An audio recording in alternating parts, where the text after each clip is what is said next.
I've got the worst cold a human being ever had. I've got a major presentation tomorrow. I've got to rest. And I'm out of NyQuil. I could take these, but I'd still be up all night coughing, which means I'd be a wreck for the presentation, which means I could get fired. What am I going to do? Feeling like crap has become all too common these days. Everyone keeps asking that important question. You got Ivermectin? Got Ivermectin? Got Ivermectin? You got Ivermectin. Say goodbye to those illnesses that Big Pharma just can't cure.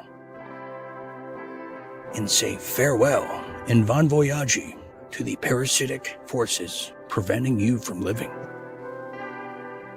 Real Deal Media is now powered up with the Wellness Center to bring you the medicines that matter. Go to www.twc.health.com/Dean Ryan. Make sure to use promo code Dean Ryan. Start truly living by taking back the control of your health.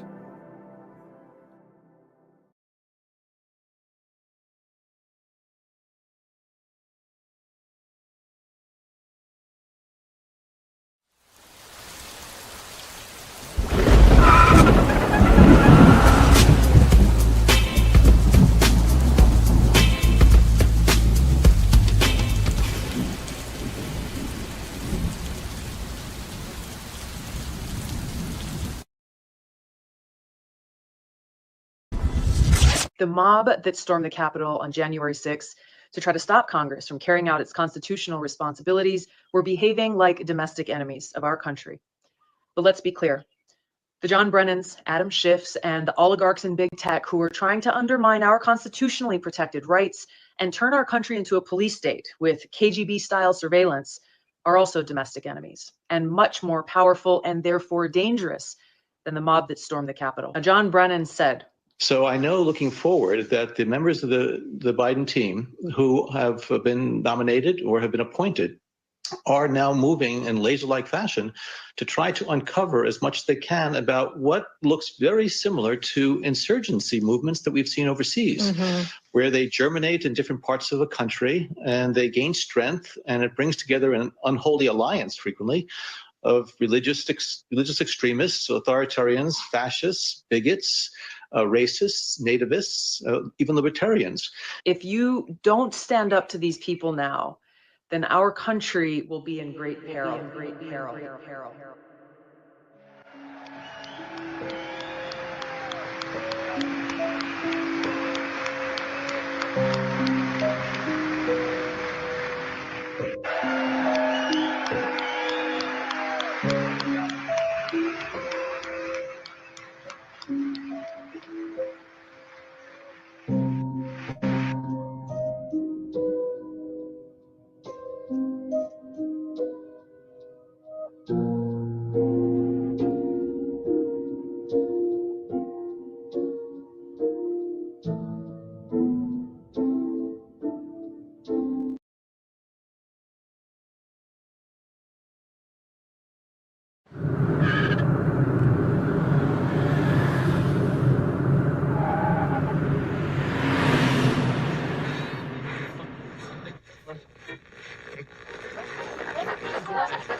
To balance Christianity, which would be then restrained and held in check until the time for the final social cataclysm.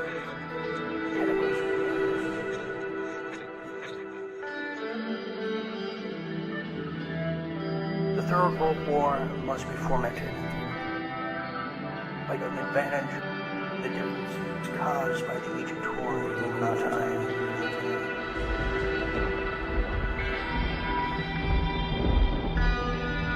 This war must be conducted in such a way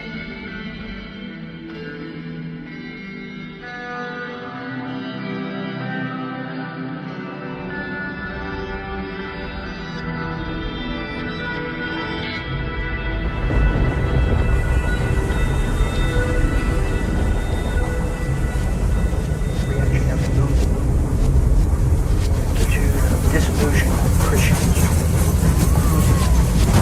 Deistic spirits will form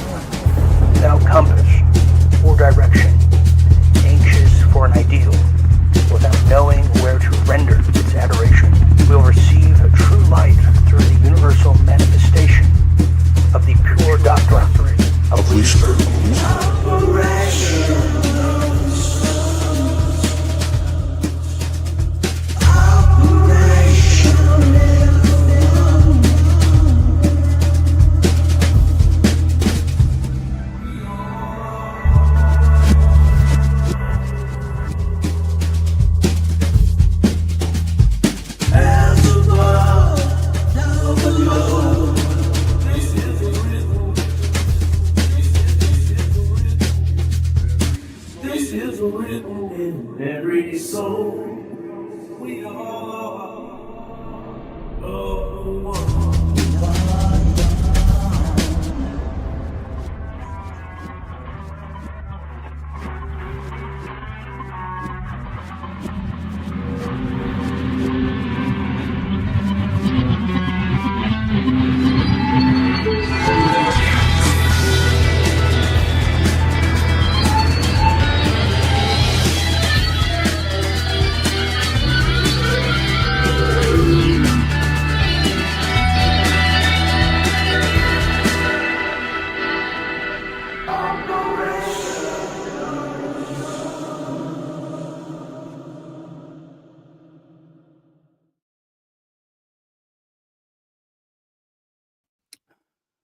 Operation of the Sun.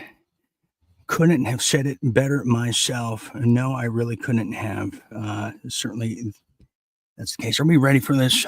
Welcome, everybody, to Real Deal Media's World at War. I am your very late World at War host here, Dean Ryan. And let me just say, it is a jam-packed event here tonight that I have malfunctioned multiple times just to be here. And I ran so far away, which is tonight's episode is called Operation of the Sun. If you didn't catch that in the intro there, which, by the way, I got to thank John Bound there. That's an original from John, and we did a little remix together, but it has everything to do with the very evil operators that are now gunning for World War III as we speak. And just when you think you have it all put together, whether it's a show or how the world works, then this happens. And we're going to be getting into what this actually is. And of course, you saw Netanyahu there with his Illuminati pal and handler right behind him. You know, a lot of that stuff is coming out here. So we're going to be talking just about Netanyahu a lot of it here tonight, as we're going to get into some of the big players in some of the World War III co-conspirators that are now underway. Yes, we're going to talk about what happened over the weekend, and a lot did happen over the weekend. That's when things go awry, as Putin has survived an assassination attempt. What did Zelensky know? We'll be peering into that. And also, just like I shared with everybody, feels like 2 years ago now, that Netanyahu sent a financial big bag of money in coins to Qatar to finance, prop up, and if not, for the most part, create Hamas to have a forever enemy, for a forever war, for a forever expansion. And that's coming through just like we said it would, and you don't have to be Albert Pike to figure that out. So we'll be talking about that. And the neighbors to their south, Egypt, are starting to beat their chest. At what? Well, maybe they're beating their chest because there's a bigger opponent just around the block, and as Iran is now beginning to, quote, load their nukes. Yes, they are. So we're going to talk about that for World War III segments. Also, Doge is definitely finding some huge waste that you will not believe. However, you might be very immune to the just depravity of it all. We'll be touching upon that. But in our Real Deal Politics and our Real Deal International, those are the big ones. Starting with Real Deal Politics, we're going to get into the entire subject of blackmail. Yes, we are. We're going to talk about blackmail from Elon Musk, but to the big viral edition of blackmail that happened over the weekend of RFK Jr. And I'm telling you, I'm arriving late to these parties here when I learn about this stuff, because you just can't sleep around here. It's for the wicked. So we'll see what's happening there, who's at play, and who has his sex tapes, if that's even a topic of discussion at this point. So we'll try to debate that one. But Real Deal International is the big one. Breaking news for everybody, starting at the beginning of that segment, stemming from Argentina, and a just unfathomable, another arrest of a prominent leader for the resurgence to restore the republic around the world, happening in France. a very corrupt country France is. We'll get into just who got arrested. I have a whopper of a video stemming from the UK about banks now. We can pretty much anticipate that's going to happen here in the West. We have a lot of Canadians now leaving in a virtuous way the United States to head back to Canada with some of the celebrities. And plus a major announcement from China as they have a new taxi system that is, again, going to blow your mind. But we were warned in the Jetsons of exactly how this was going to look in the future. So you don't want to miss that here. Okay, before we get started, we are broadcasting live. I know we are. Over there on Facebook at The Real Dean Ryan, as well as Dean Ryan TV, over there at The Graveyard on YouTube and Rumble. Yes, we are. Okay, let's get started before the entire system just completely blows up with some headlines from around the world and in your neck of the woods.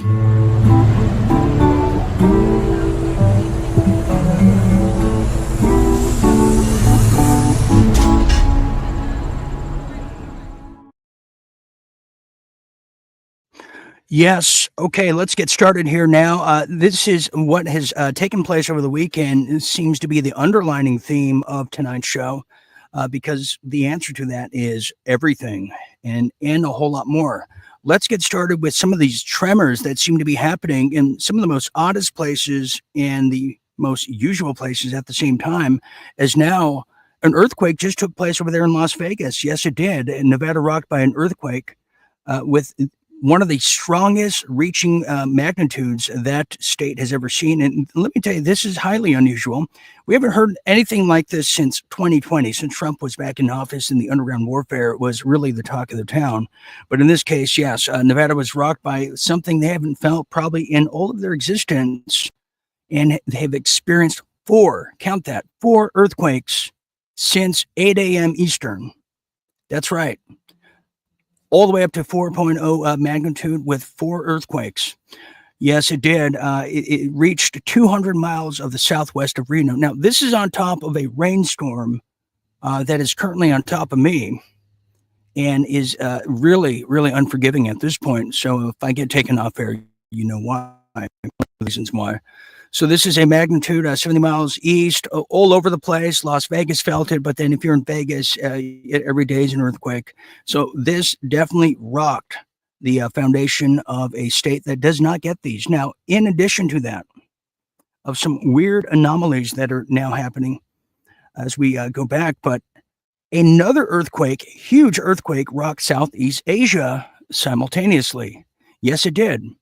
And a huge death toll has now arisen from it all. Now, this has happened over there in Thailand at Myanmar, right in that whole area. Earthquakes nears 700 dead with hundreds more injured. That's absolutely correct. A 7.7 magnitude earthquake over there in Myanmar jumped to nearly 700 on Saturday of the bodies that were being pulled from the rubble. Absolutely. I would show you the video, but I don't have the heart to. Now, Myanmar has always been in the throes of, well, in addition to the earthquakes, but a bloody civil war at the same time, which is already responsible for a massive humanitarian crisis. It makes movement around the country both difficult and dangerous as this earthquake is happening. So, yeah, and just the aftershocks from this were 6.4 magnitude. Absolutely correct. Now, at the same time, I'm telling you this, in Melbourne, Australia, it's virtually underwater. What in the Hades is happening here, to use the phrase? Yeah, the torrential rains over there in Melbourne, something they haven't, all of Melbourne underwater. And now huge earthquakes and more expected to go on the rise here. Now, moving on here, because there's too much to get to that it's a shame that I can't all the time. But why is this happening? So I was skulking around and I discovered now somebody who is a contact of mine who monitors a lot of this stuff. Well, listen to what they had to say about this.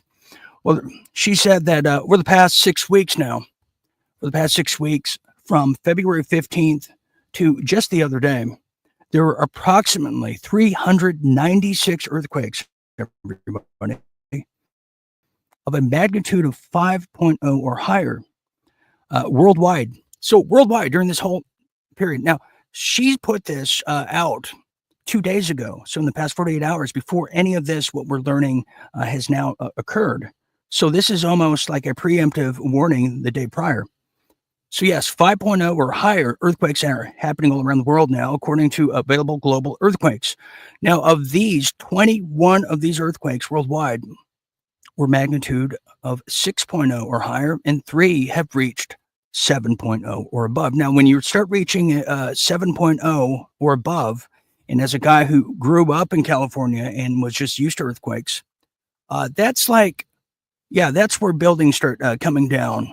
And I don't mean from office fires like from September 11th. I mean, they're shaken to the core now.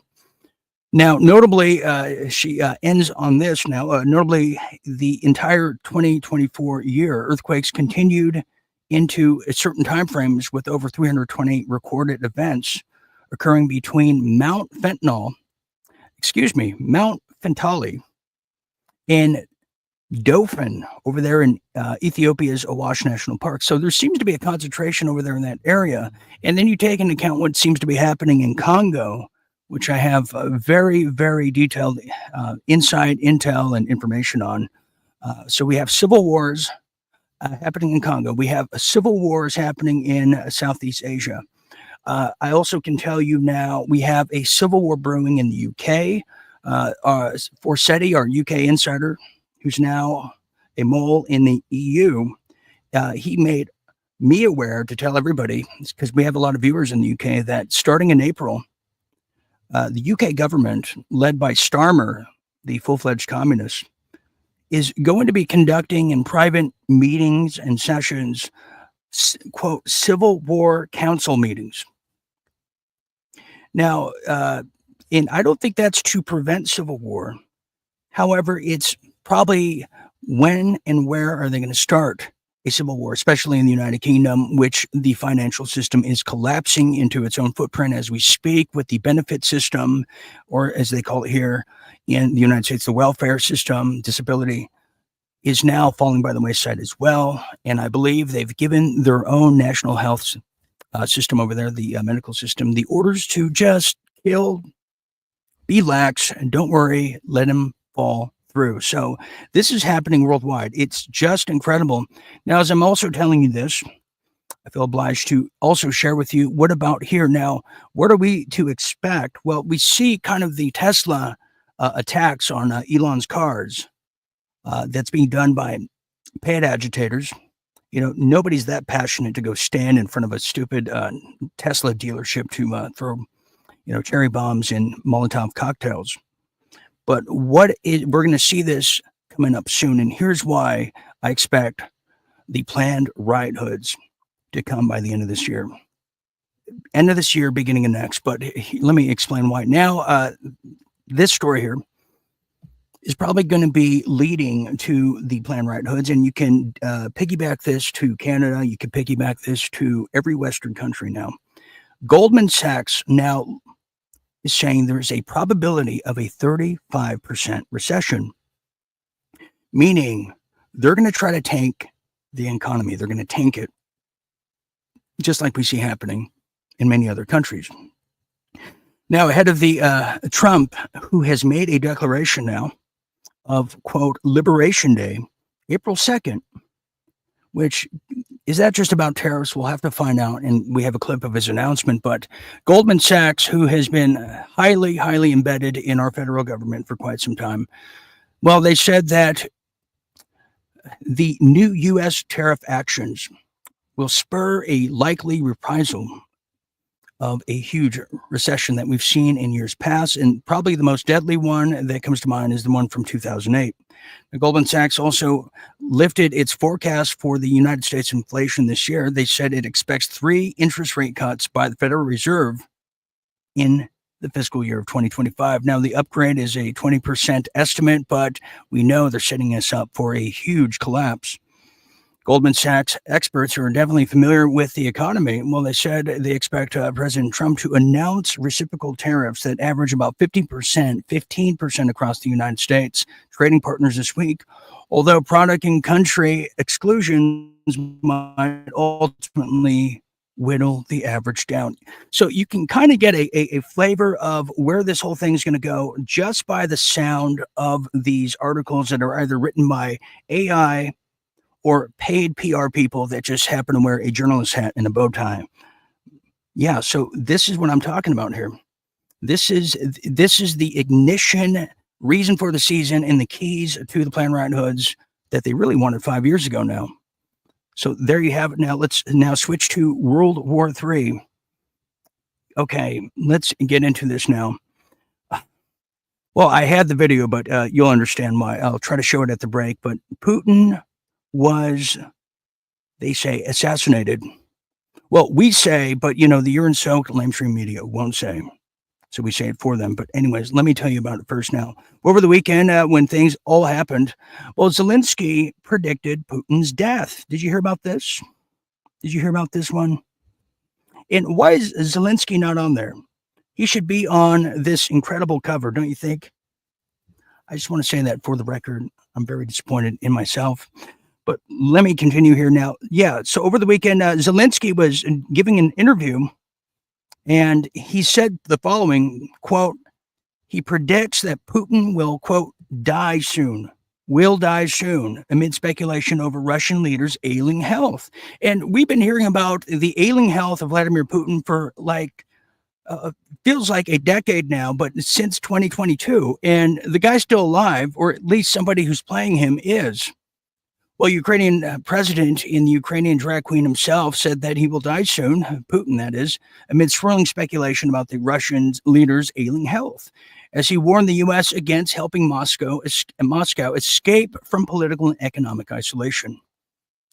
Here's the full quote. Quote, he will die soon, and that's a fact, and it will come to an end, Zelensky said Wednesday in an interview with Eurovision. What a just Karnak he is. Well, the Ukrainian so-called leader's blind assessment follows years-long rumors about Russian strongmen's health. Okay, we see they keep pushing the health narrative. Now, he also added that Putin, who predicted would remain in power till his death, will remain in power till his death. And in fact, everybody, hold on.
Well, everybody, I'm back. Let me tell you what just happened here. Yours truly just got, once again, accosted by the cops. They came in and tried to tear down our makeshift studio here. Yeah, I just had to deal with police because people were concerned about me. You see that? People were concerned about me. And they said, I was at a coffee shop earlier getting ready for tonight's show, and they said, well, we had 2 customers wave us down. Bullshit. So, we were just concerned. Do you have any guns? He was a nice guy. If he's watching, I told him to watch. No, thank you. You're very nice. But it shows you the trouble and the challenge of doing this.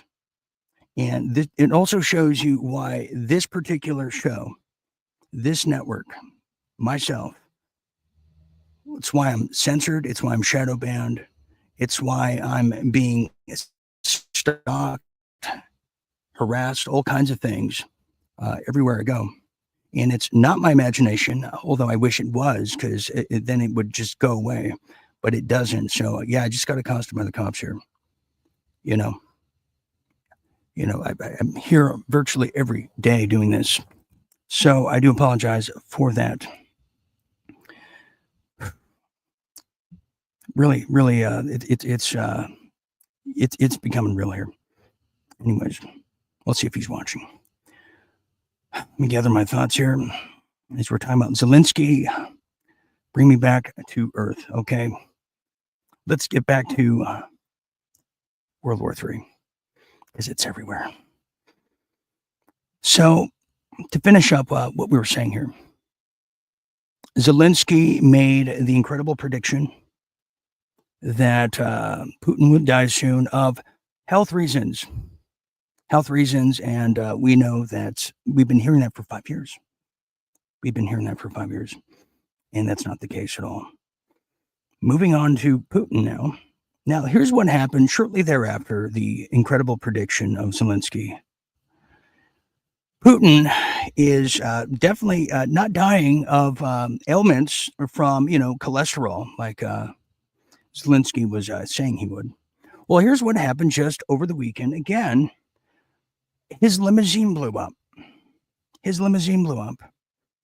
Now, let me preface this as well before I go to prison and I have to do the show from Cell Block 6, is before all this, you had an incredible commitment by France and UK, especially in the wake of Zelensky's Oval Office meeting with Trump. What was that, 2-3 weeks ago now?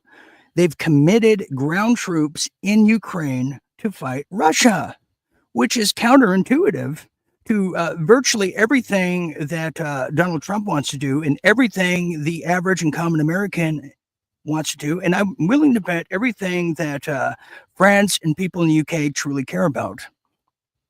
Because you can't sell a war like that. You can't finance a war like that unless you're prepared to give something up. And who are those that are going to be given up? Well, that's you and I. And the people in these countries don't necessarily have the voice, the wherewithal, some of them, to find out places in the media to find this kind of information. So there it is. But let me tell you a bit more about it, because like Putin, I'm pretty startled too right now. Last time that happened, it was a much different experience on a knock at the door that I got. So yeah, Russian President Vladimir Putin has an expensive limousine. It's, in fact, some say and estimate it's worth $356,000.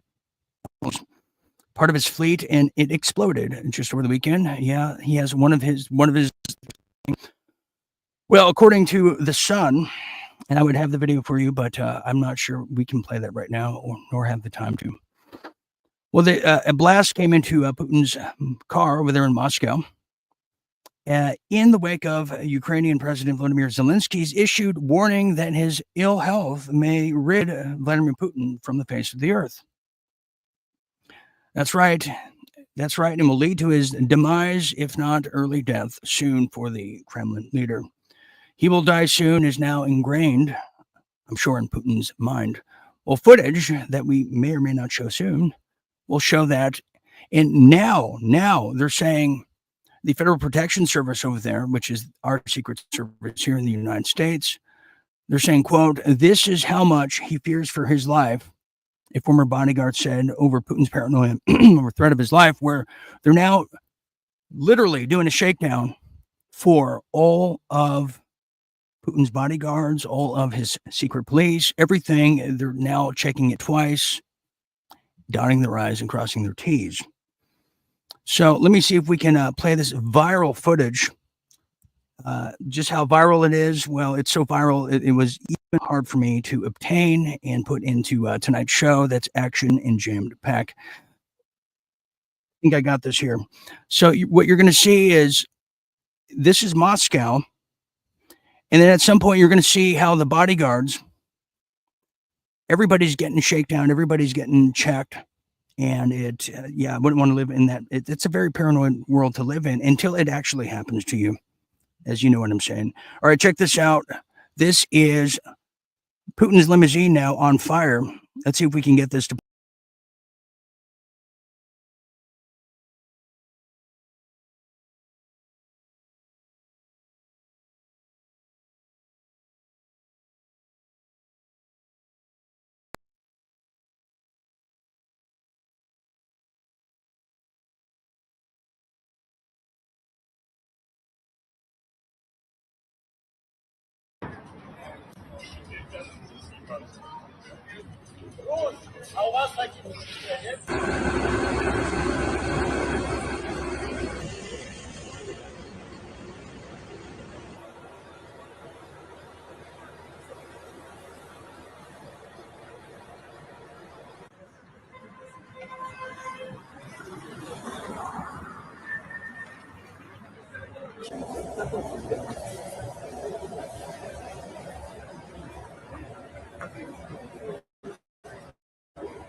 Well, I think they're cutting my feed, literally. What a crazy night this has turned into. What a crazy night this has turned into. That was supposed to have been the footage. I don't know how much of that played. It seems that there's some major interference now that is succumbing to tonight's episode. I'm going to try to carry on here and soldier on in a sense, but if you're just joining us, I just got. I think they're still outside. Actually, I just got accosted by the police. I'm committing the crime of being me, and so yeah, I think they're waiting for my exodus coming up here. Hopefully, we can get through the show here. We have a few more segments. I'm going to cut to break real quick. Seems that a bigger problem seems to be happening and developing just outside our little studio here. I'm going to cut to break, everybody. I do apologize. This is just the nature of what we do here. Stand by, everybody. I apologize.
Okay. I think I am back.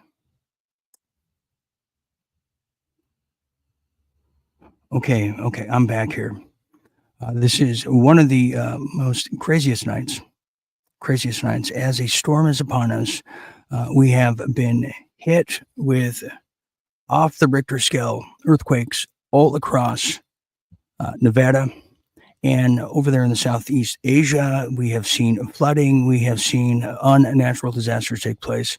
And now we're seeing the attempted assassinations of a sitting president over there in Russia as the build up and lead up to a greater war with Ukraine is underway, but there's a greater war that seems to be underway as well. And let's talk about this as I want to finish this World War III segment with all of you in the event I have to end abruptly, but at least I'll end at the top of my game, I think.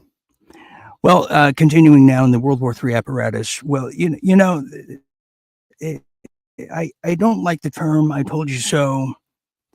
It's been well overused in the past 5 years, but this case, I kind of told you so. Well, this is coming out of the Times of Israel. Times of Israel. This is just happening. It's huge breaking news. Top Netanyahu aides, Ulrich and Feldstein, have been arrested in a, quote, Qatar Gate investigation. This is big. Yeah, that's right. The police have announced that the arrest of 2 suspects in the so-called Qatar Gate scandal has now been underway. They're named by Hebrew language media, which I didn't even know was a thing. I thought it was Hebrew National. Well, yes, they've been now arrested. Top aides of Prime Minister, that is, Benjamin Netanyahu. In a very brief statement to the press, the police state that the 2 suspects were arrested earlier today within the framework of the investigation into suspected unlawful ties between senior aides to Netanyahu in Qatar. Now, the investigation has been conducted by the police's 433 National Crimes Unit, whatever that may entail. No further details have been made about this certain investigation at this time. Well, that's why I'm here. Let me tell you how this all went down. So, we'll come back to our World War III here. So here's what it went down here is Netanyahu, just like the people here in the West, like Fauci did with the Coronapalooza pathogens in 2019, 2020, they used a proxy country to deliver the goods to the controlled opposition, which is usually more often than not controlled at the very top. We've seen that in the FBI in the last decade, for quite some time. It reported $18 million that we know of was given to Hamas to make sure that they remain radical at the very top, which can be a Mossad agent running the show there, but to make sure that there is a forever threat just around the borders of Israel. So therefore, it justifies an invasion and it justifies an expansion. And we saw this with Syria, with those fake gas attacks while Assad was in power. The ones where they were all falling down, then they checked to see where the camera was, and they said, oh, wait, I'm supposed to be dead. Those ones, we've all seen them. Yeah. And Obama's trying to justify troops on the ground by saying Al-Qaeda was there or ISIS. We only, they're always only going to complain about things in the international level that they can control, i.e. BLM. So in this case, it was given to Qatar to give to Hamas. And they need Hamas. They didn't want the people prior. So now this is where things get good. And you're going to hear about, as these 2 who got arrested start singing like a Israeli canary and start giving up the goods about the truth about October 7th. That's right. Yeah, they're their own 9/11. And now Netanyahu is now in the corner of, does he continue a war or does he stop the war and face his judicial, financial, and whole host of crimes domestically if he doesn't have a wartime effort to continue. Now, as I'm saying this, we just finish up here.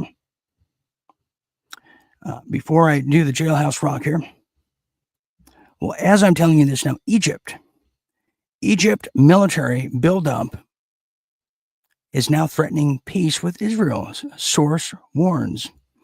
Oh, really? So now Egypt is a problem. And I know there was a huge story over there in Egypt with what was under the Giza Towers. It's just incredible. Well, yes, Egypt military buildup now threatens the peace with Israel. This is coming out of the Jerusalem Post. I almost said the Geriatric Post, but that wasn't be the case. Well, an Israeli security source who's definitely familiar with the matter underscored that the U.S. is responsible for upholding the peace deal and must ensure it is implemented as written. And this is another thing that it reminds me of. Not only is Israel or Netanyahu using Israeli money to fund, create, operate, finance Hamas, but so is U.S. aid. And here is the beauty of it.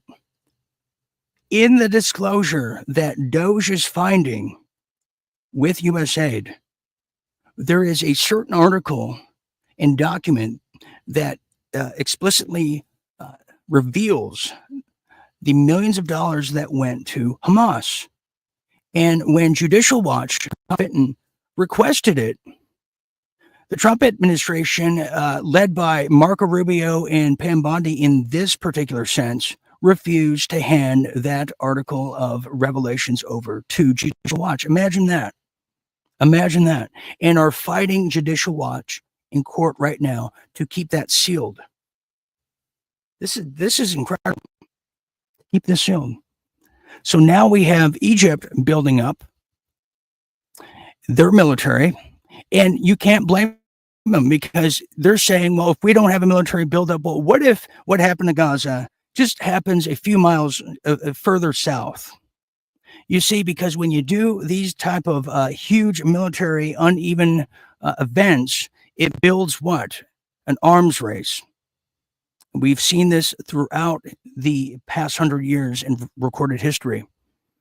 So here's what the source is saying now, that Egypt has deployed forces beyond the permitted quota, expanded port facilities, and extended runways at airports. Well, yeah, so security officials emphasize that such actions are reversible. It's not a problem to pull tanks back now. Now, here is a quote from Israel as they're now saying the following quote, Israel will not tolerate Egyptian violations, security sources say. Security source emphasized that Israel is committed to maintaining the peace agreement and will not alter its deployment along the border. However, the source added that Israel will not accept the situation and will not tolerate all the violations of Cairo. Well, of course they won't. And they're hoping that Egypt does violate, so they can probably take that too. And if they don't violate it, they'll pretend to be Egyptian and violate it for them. Now, finally here, as I'm sharing this with you, it's totally escalating into an arms race because now that brings us to Iran. Oh, yeah. Well, now Iran, sticking with the times and the theme of tonight's show, and following probably the lead of Egypt, hardly, but really receiving the orders and the direct orders from China, the proxy friend. Well, now it's being reported that Iran is loading missiles on launchers and is ready for retaliation against who? I'm guessing me and Israel, myself and Israel particularly, as we speak. Yeah, this is a huge, huge deal. And they're now showing it off as well. They're not very coy about it at all. This is really becoming the nuke scare we thought we got past. Well, here's what I'm talking about as I share with you a bit more about the situation we're getting familiar with. Oh, well, as you can plainly see right there. So, yeah, it's reportedly launching their missile retaliation coordinates. The threat follows, they're saying the United States President Donald Trump's warning of, quote, bombing if Tehran refuses a new nuclear deal. Newsweek has reached out to the State Department and Iran's foreign ministry for comment, but nobody seems to be getting back now. As now it matters, they're saying the U.S.-Iran standoff has shown more perilous times now since Trump's return, and that's a fact. Since his return to the White House, that is. And as you can see, yeah, it's pretty vast, isn't it? Pretty vast. Continuing here, as the maximum pressure policy characterized by severe economic times and sanctions over there in Iran, well, it doesn't seem to be stopping their readiness and capabilities for a nuke showdown like we've never seen since Dr. Strangelove. Well, Tehran's rejection of direct talks stems from this particular policy, which it sees undermining trust, and the risk of military conflict continues to arise. Both sides of the position. Now, just to close it off here, Trump, who is beats his chest pretty loud, but promised the American people and the world that he was not for war. Well, he said the following, and you can determine the intent and see if it matches the results. When an interview recently, Trump warned, quote, that if they don't make a deal, there will be bombing, and it will be bombing the likes of which they have never seen before. He later told the reporter in this particular NBC interview that, quote, would prefer a deal to the other alternative. Well, this is quite troubling, as this warning followed the delivery of a letter by Trump to Iran's supreme leader Ayatollah Ali Khamenei, urging direct negotiations for a nuclear agreement. And so this is a very troubling set of affairs, don't you think? I truly think so. Now, as I'm telling you this, to finally finish it off before myself gets finished here. Speaking of Israel, well, now there is a key witness that has just been part of a hit and run like we've never seen. A key witness you wouldn't think this would happen to because she's so public. But yes, the key witness I'm talking about is Jeffrey Epstein's key victim, who everybody's familiar with, was T-boned by a school bus going 70 miles per hour. Oh yeah, this happened. And now the doctor's saying she has 4 days to live. Check this out. I was so young. Ghislaine woke me up in the morning and said, you're going to meet a prince today. I didn't know at that point that I was going to be trafficked to that prince. And then that night, Prince Andrew came to her house in London, and we went out to Club Tramp. Prince Andrew got me alcohol. It was in the VIP section. I'm pretty sure it was vodka. Prince Andrew was like, let's dance together. And I was like, okay.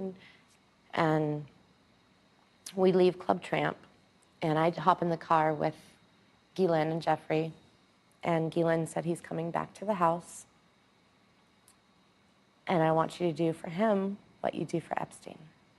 I just couldn't believe it. I couldn't believe that even royalty were involved.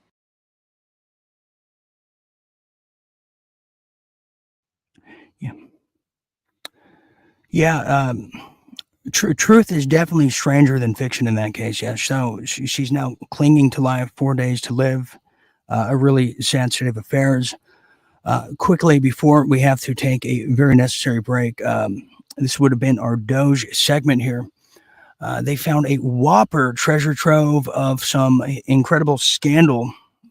I'm going to just tell you about real quick before we get the H out of here. As I'm going to be expediting tonight's show. Mainly too, just the technical issues here of just trying to cram this amount of information into what's turning out to be hopefully not a botched show here tonight. But let me tell you about what Doge just found. This is actually very eye-opening.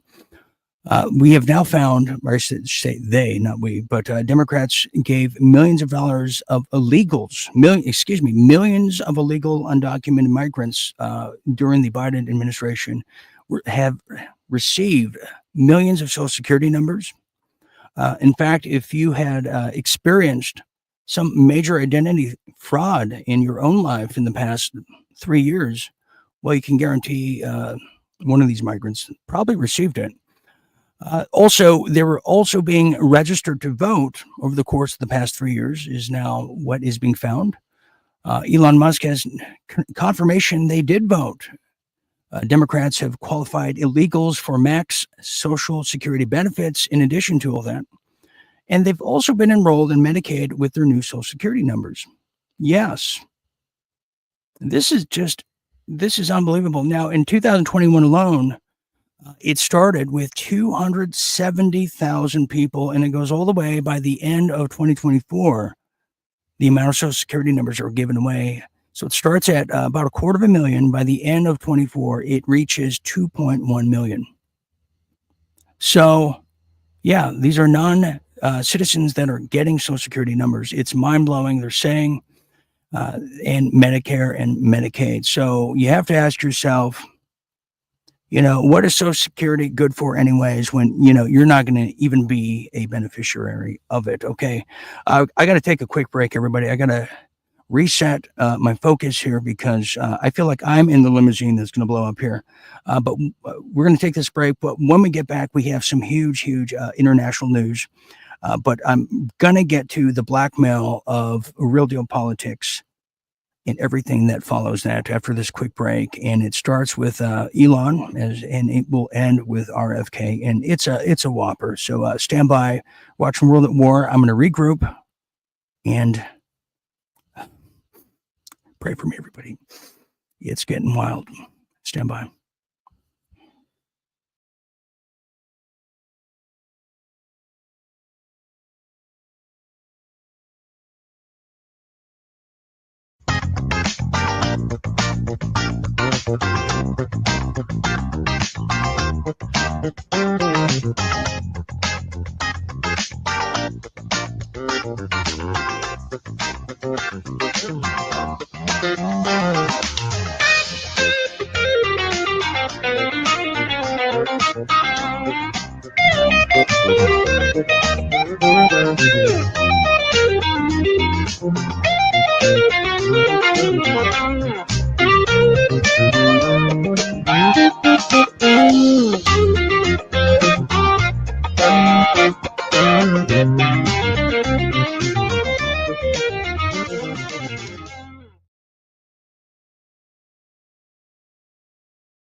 All right, President Donald Trump's tariffs are set to kick in this week. ABC's Christian Cordero reports the anticipation has fueled economic uncertainty as consumers brace for price increases on everyday goods. He's threatened to use them for months, but this Wednesday, President Trump is set to launch sweeping tariffs in a what countries tariff us, we tariff them approach, dubbing it Liberation Day. The tariffs will be far more generous than those countries were to us, meaning they will be kinder than those countries were to the United States of America. The president's retaliatory tariffs are expected to be passed on to American consumers, increasing the price of everyday goods, including electronics, produce, pharmaceuticals, clothes, and shoes in the coming weeks. We've seen across every income group, every age, every demographic, every wealth strata, and every party affiliation, a major deterioration in consumer confidence. By one estimate, the cost of a new car could spike at least $6,000 due to Trump's 25% tariffs on cars and auto imports. Responding to the expected price hikes, Trump said in a phone call with NBC News, quote, "I couldn't care less if they raise prices because people are going to start buying American-made cars." Economists warn it's not that simple. Even those car makers that are most insulated from tariffs do get some kind of parts from abroad. The fact is that we're going to sell overall fewer cars. And that means the folks at auto dealerships are going to have less cars to sell, and that's going to mean less jobs.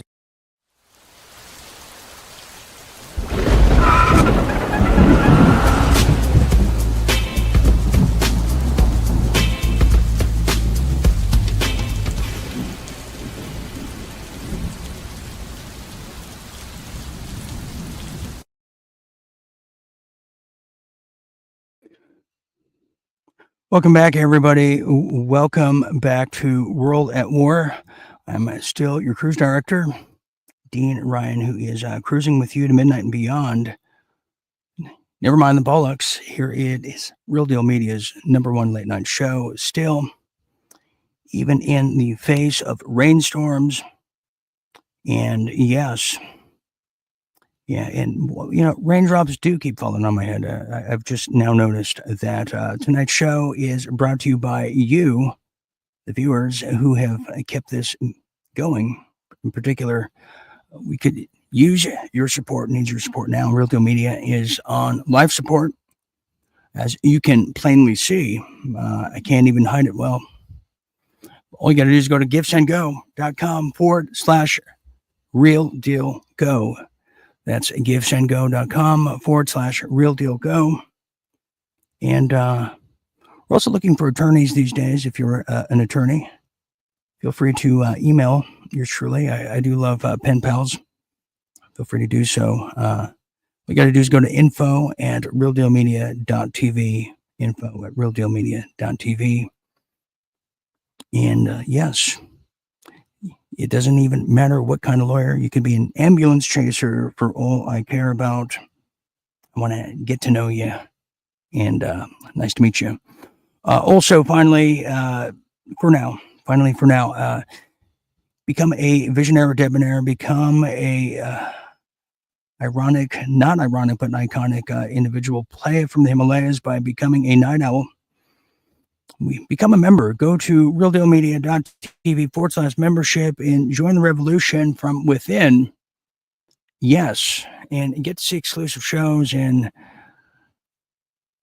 come and pay some conjugal visits just in case. Well, depending accordingly.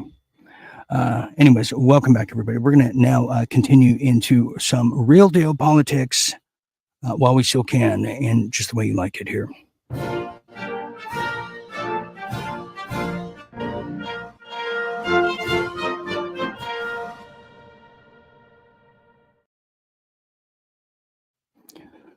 Okay, well, continuing with Elon Musk here as a continuation of Doge.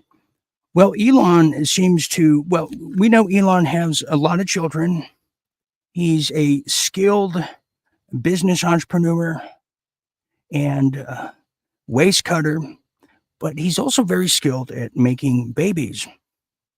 Yes, he is. Yes, he is. And some say he's a natural. However, this case is a little unusual, very suspect, and just in time for spring. Well, what am I talking about? Well, now there seems to be a new baby mama drama, or is it? We don't know yet.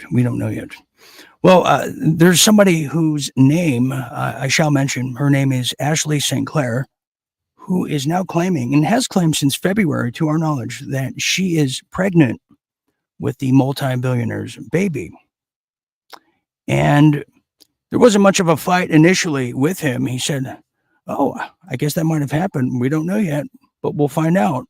And she's already requesting a monthly fee of about $500,000 that he's willing to give. But what does this mean? Who is Ashley St. Clair? Because there's more to this story, and her ties maybe go to some particular creepy place we don't know about yet. Well, this is what I'm talking about. Mark Dice does a fine job telling us exactly who Ashley St. Clair is. Check this out. Elon Musk has another baby mama from MAGA influencer Ashley St. Clair, who has been grifting off of the MAGA movement for years, desperately trying to become rich and famous, and obviously hit the grifting Powerball. But that's not really the story, although it does tie into Elon Musk having at least 13 children that we know of. She posted this announcement on Valentine's Day, likely in order to leverage more money out of Elon because they're still making a settlement because, well, they're not a couple. They just had a little fling that started when Elon slid into her DMs. 5 months ago, I welcomed a new baby into the world. Elon Musk is the father. I have not previously disclosed this to protect our child's privacy and safety, but in recent days, it has become clear that tabloid media intends to do so, regardless of the harm it will cause. I intend to allow our child to grow in a normal and safe environment. And for that reason, I asked the media to honor our child's privacy and refrain from invasive reporting.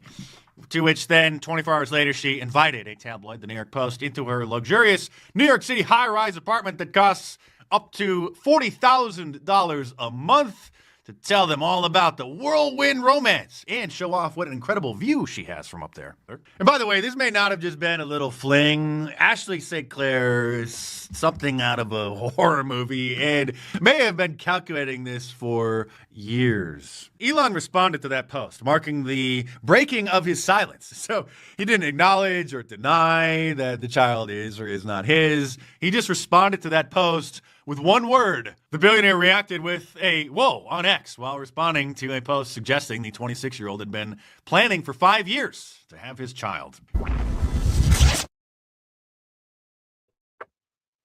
Yeah, for 5 years to have his child. If you can imagine that, 5 years to do so. Now, in learning more about this now, let me tell you this. Excuse me. Sometimes I feel 3D, but this is another scandal that has now taken off into a life of its own over the weekend. And that's kind of the other theme here tonight, the weekend with RFK. And a lot of things don't make sense. Now, this was broken by Candace Owens, I believe Saturday, regarding RFK. And it sent shockwaves into the spinal cords of everybody who has followed the story. And I'm going to have Candace set it straight. And then I'm going to add to this after the fact, due to time constraints. Check this out. I think this guy, Rabbi Shmuley, would be well suited to be on my campaign. It's always been very strange that RFK Jr. always has Rabbi Shmuley in the background, especially given the allegations that were made against him by Michael Jackson. He's a very problematic character. Again, that is just obvious point number one, which you will eventually come back to. Now, when it comes to RFK Jr. himself, he's actually always been refreshingly honest about his past issues with impulse control. He's been very honest about his past heroin addiction and how his drug addictions led to sexual impulse problems. Again, all things that can be understood. And actually, I think fostering those conversations is really a good thing for America. More broadly speaking, though, when we consider blackmail operations, there is almost always a sexual component, because I do not believe in the Kennedy curse. Everyone talks about the Kennedy curse. Oh, there have been plane crashes and JFK got shot and RFK got shot. I don't believe in a curse. I am, however, a believer in the idea that the CIA has kept incredibly close tabs on this family since they shot JFK. Who is they? Who is they? Since they shot JFK. The entire world owes him tremendous gratitude. But I have never been under any illusions that RFK Jr. was not in some capacity being controlled. That has never, as soon as I saw him with Rabbi Shmuley, and he couldn't explain why he couldn't lodge even one critique of Israel, I got very suspicious. Yeah, and yeah, it is weird. It's bizarre. RFK has, a lot of support. Now, let me add to what Candace was saying here, because I wouldn't even have the time to show you the full length just reveal that she was explaining over the weekend. Basically, there was a journalist type that was trying to do a hit piece on her. She rebutted with a deep dive research on this person who is not just connected to certain Middle East countries, but is the exact person that RFK was reportedly, I'm not even sure I have to say allegedly anymore. I think it came out that he was having a emotional bond with and an emotional good time. And to the point where she even has this supposed mistress, she has on her license plate this letters RFK to it. Can you believe that? RFK to it. And then this happens. And then he's best friends with like the greatest villain we've seen since the Penguin on Batman, Rabbi Shmuley, who is truly like a character straight out of the Jerry Spring All-Star cast. I mean, you can't even make this up, but it really would explain some of the shortcomings in the shortness and brevity of RFK's pretty much international oversight in the way he sees things. So that really puts it into perspective. But due to time, we have time for one more segment, which is going to bring us to Real Deal International.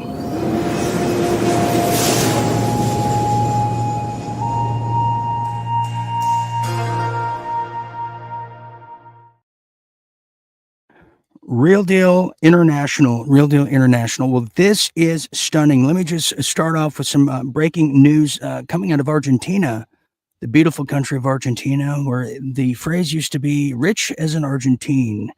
Well, not so much now, but President Milei over there, the new president of Argentina, has kind of done his own D-class for all of us around the world.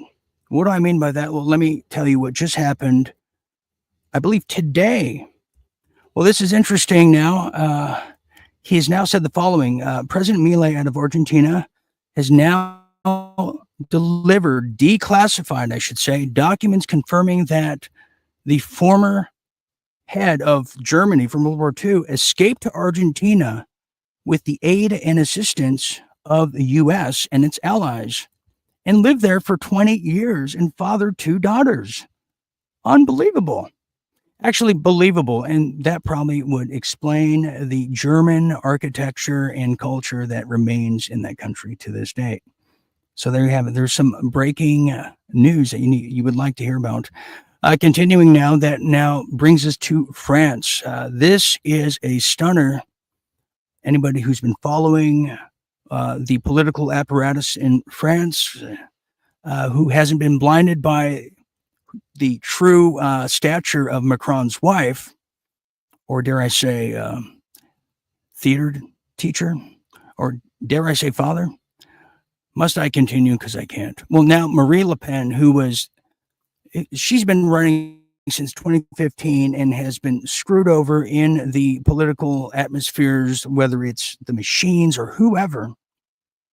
Well, now they got her again, just as we thought we had Macron cornered, and for a true resurgency of liberty and freedom over there in France. Well, now a French court has now convicted Marine Le Pen of misusing European Union funds, banning her from the next presidential election in a ruling that upends the country's political landscape.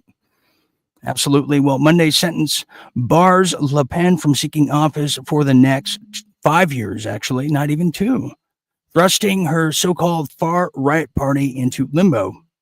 And what's amazing to me, if you're not pro-EU, pro-NATO, you're just automatically labeled far-right.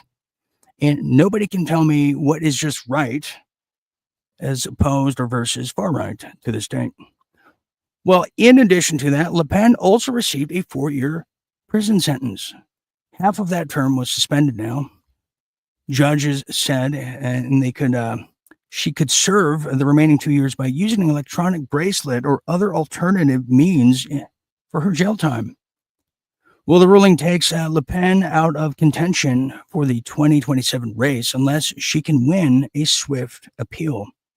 Le Pen had been expected to enter the contest as a frontrunner, as President Emmanuel Macron will be term limited and other prominent contenders have yet to emerge.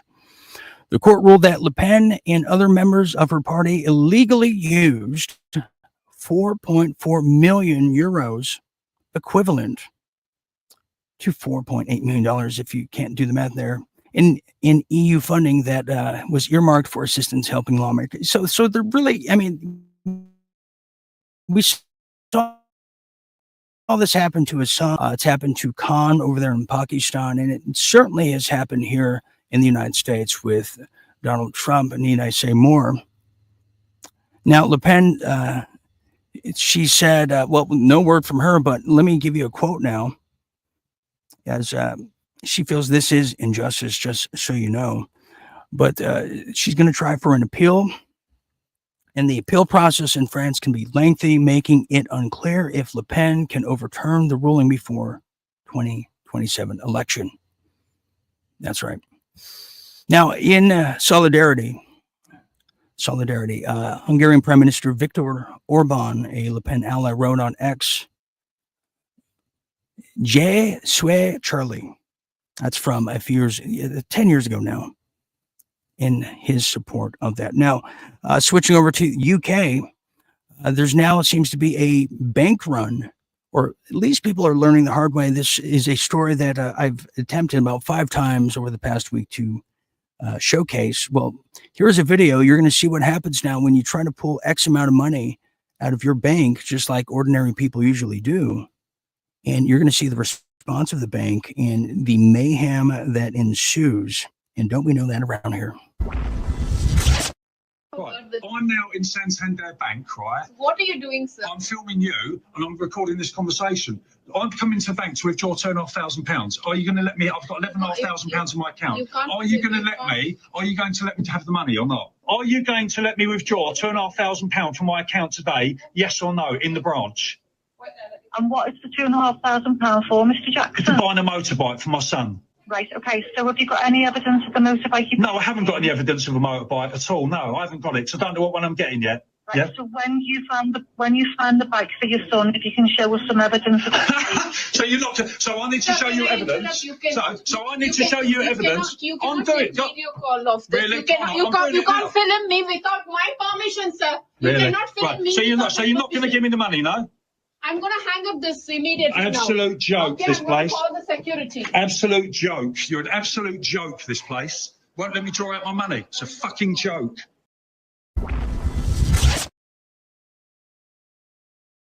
Yeah, it is a joke. It is a joke. Can you imagine the terror and the anxiety, the angst, the anger, the unknowingness that is now plaguing the very good people, the decent people in England? I mean, we can expect that to come here as the financial societies and buffers seem to collapse further and further into their own footprint, if not ours. Now, continuing here with a few more stories here in the Real Deal International, as this one is just as important now. The president of Venezuela, Maduro, who said he has the documents for the Trump administration of where these gangs, these so-called Venezuelan gangs, came from, which is Colombia, and how they were transported and facilitated into Venezuela, then given passage through Central and ultimately Mexico to come right here. He said he has all the proof. Certain players in the DHS have, been part of that. Well, now there's something else he's now saying, and it's not looking good for little Marco Rubio and those type of stories. Just expect that I just love them. I just love to consume them. In this case, Venezuelan president now calls Marco Rubio a, quote, imbecile, as tensions escalate over there in Venezuela. That's right. Venezuela's president Nicolas Maduro slammed the U.S. Secretary of State Marco Rubio on Friday, calling the official an imbecile during Rubio's visit to the neighboring Guyana. During his visit, the Trump official promised retaliation from the United States if Venezuela attacks during the ongoing territory dispute. Now, in his address, Rubio claimed it would be a very bad day for Venezuela should that happen, as he signed a security agreement with Guyana. Now, shortly after the comments, Maduro issued the first statement here, and I'll read it for you. Well, he said, quote, the imbecile Marco Rubio, which I think is probably one of the most accurate descriptions from a foreign leader I've heard in quite some time. So he said, quote, yeah, the imbecile Marco Rubio comes out threatening Venezuela from Goya. Venezuela can't be threatened by anyone because this is the homeland of the liberators. That's right. So in the brass statement, Maduro also slammed El Salvador's president, Nayib Bukele, claiming that lawyers who had been hired by the country had not been allowed to access their clients or the prisons for where they're being detained. So some of these people are Venezuelan, but, there was a very persistent effort to remove them from this country. And you can imagine, with no due process, things will and do fall through the cracks. So that's what's happening in Venezuela. And finally, Greenland, in a much more zanier story and somewhat lighthearted, I guess. But this is coming out of Greenland now. The new prime minister has now exploded, not in a limousine, but in a tirade at Donald Trump, saying, quote, we don't belong to you. That's right. Greenland's new prime minister has now issued a strong message to Donald Trump following the United States president's claims over the island. In a defiant message, Jens Frederick Nelson said, quote, we must listen when others talk about us, but we must not be shaken. That's right. President Trump says the United States is getting Greenland no matter what. Which, I mean, I'm not hell-bent on it, but what he's not explaining is why. And the reason would be why is because the North Pole, the ice caps are melting, and that's going to be the biggest trade route that's going to make the Panama Canal look just like a little treehouse. Let me finish the quote here. He's now saying, Trump, to finish, his opponent now, I guess, the new prime minister, he said, quote, let's make this clear. The U.S. is not getting that. We don't belong to anyone. We decide our own future. We must not act out of fear. We must respond with peace, dignity, and unity. That's right, UNITY. And it's through the values that we must clearly, and the American president, that Greenland is ours. It was like that yesterday, and that's how it is today. That's how it is tomorrow as well. I feel a song coming on from that. How about you out there? I mean, the man is just a natural lyricist, and he doesn't even know it. And finally, of all finals, finally here, in speaking of Panama Canal, I can now share with you that China, who still has some influence and a very, very harsh Chinese grip over the Panama Canal, has blocked a multi-billion-dollar sale and put some major restrictions on BlackRock, who I guess, well, we've heard about this before, was set to purchase control and completely run the Panama Canal going forward to the future. They made a huge pause to that, which that is going to make a big dent in international relations with China, and we'll wait to see how it goes. And I don't even mean the tariffs. So it will remain to be seen. We had some other ones here. So this is going to be our last story here. Well, this one has to do with China. Speaking of China, as we now segue to this. Well, if you've been watching for the past 5 years, the first year as we celebrate our milestone 5-year mark here, well, part of my real awakening to this brave new world was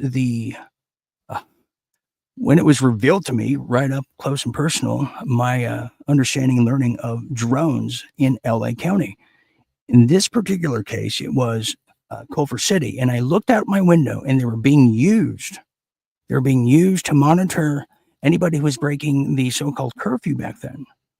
Well, because I'm curious like a cat, I looked further into this and realized that these drones were Chinese drones. They were all made by DJI, a company from China, and they were being also used in an espionage kind of way as they were funneling information of the geography, the landscape, the personnel. I mean, many police precincts, I'm willing to say 60% or more, use DJI drones. So imagine every information gathering these devices, intake. Well, it gets funneled to China. And if you don't recall, well, I happened and managed to find some of that original footage I took. All I had was a phone back then, just so you can understand where we're going with things now. Well, there's another drone right here in Huntington Beach, California. Just when you thought you were away from the drones, the DJI Chinese drones are back to greet me. To make sure the Chinese lockdown continues during the curfew. All right, that's it. And that was in Huntington Beach. Fast forward now. Well, China's now made a huge, big new announcement. This is certainly a precedent of the times. Well, as of today now, I can share with you that China has now approved of the first flying taxi service. Yes, it stemmed from drones to taxi service now. Well, just as of today, the Civil Aviation Administration over there in China granted the first ever commercial operation certificate to 2 companies they own over there for the now called autonomous passenger drone, commonly referred to as flying taxis. Now, the approval is very significant, they're saying, because it's a milestone for them. in the development of the low altitude aviation and urban mobility over there in China. And the certificates allow these companies to conduct commercial operations within approved airspace. If you want to know what that looks like, well, here is just a sample of what the Jetsons were talking about all those years ago.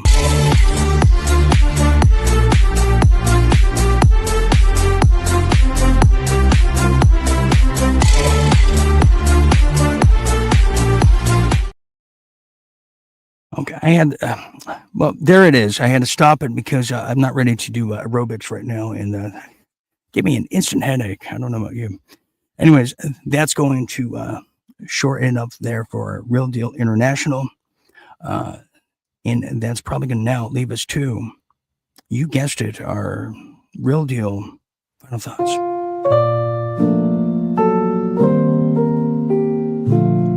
Final thoughts here. Final thoughts. Get your popcorn.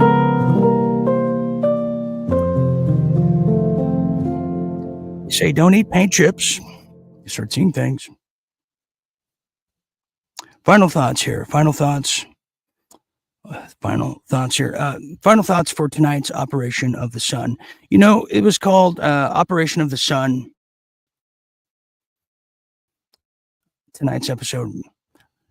Particularly for the reason that there is a darkness to some of these leaders who worship the dark sun. There's the black pope, the black robed individuals, but also there's things like Saturn, the dark planet in the space, and the things that people worship on those levels. So the operation of the sun is these people are operating in plain sight. They communicate not through verbal communications like us necessarily, but through symbology, through actions, and through ancient prophecy of some of these people's pagan gods, one of them being Moloch, who you might often find in the Old Testament. There was really no sequel to him. We don't ever know.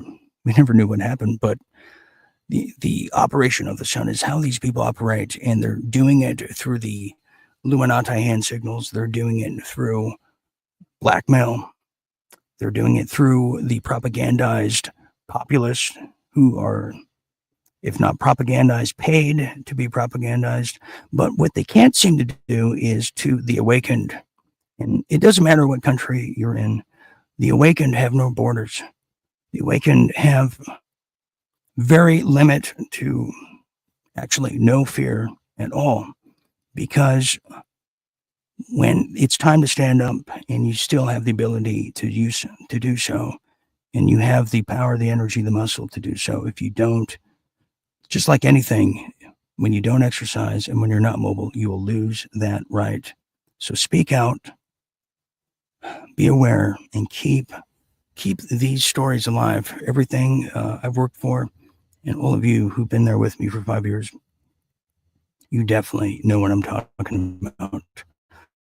Okay, well, that's going to sum it up. Tomorrow is going to be announced, but hopefully I'll be back with Jim Fetzer tomorrow night, as he has some things to say about what's happening to him, so that should be interesting. We have Aaron on Wednesday, and also in the works, we're going to bring one of my old friends up here to join us, Mr. Jay Widener. He should be here, I think, this week. So we have some big plans for you. We don't have guests often, but when we do, we make sure they're very, very well vetted, entertaining, and informative. So anyways, I'm going to leave it there. I want to thank all of you for sharing a bit of your night here with me. Dean Ryan, it's just been an incredible run as the world is evolving and changing, and World War III is knocking at everyone's door at this point. We're here to stop it and raise consciousness to a very dangerous thing, and that's called peace. So until next time, for all of us here at Real Deal Media, I'm still Dean Ryan. I'll be hopefully still Dean Ryan tomorrow, the next day, but always remember to stay awake, stand by, stay tuned, and stay awake. Good night, everybody.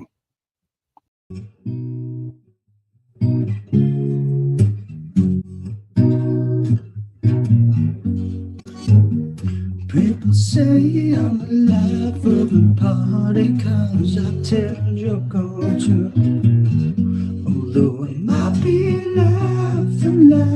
cold and hearted, deep inside I'm blue.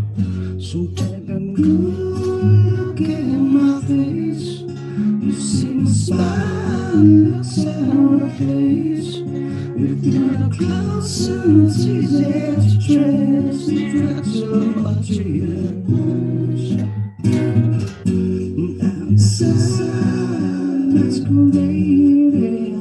Inside, my heart is beating. Ever since you let me down, my smile is my makeup. I wear since my breakup with you. Baby, take a good look at my face. You see my smile outside of place. If you look closer, it's easier to trace the tracks of my tears.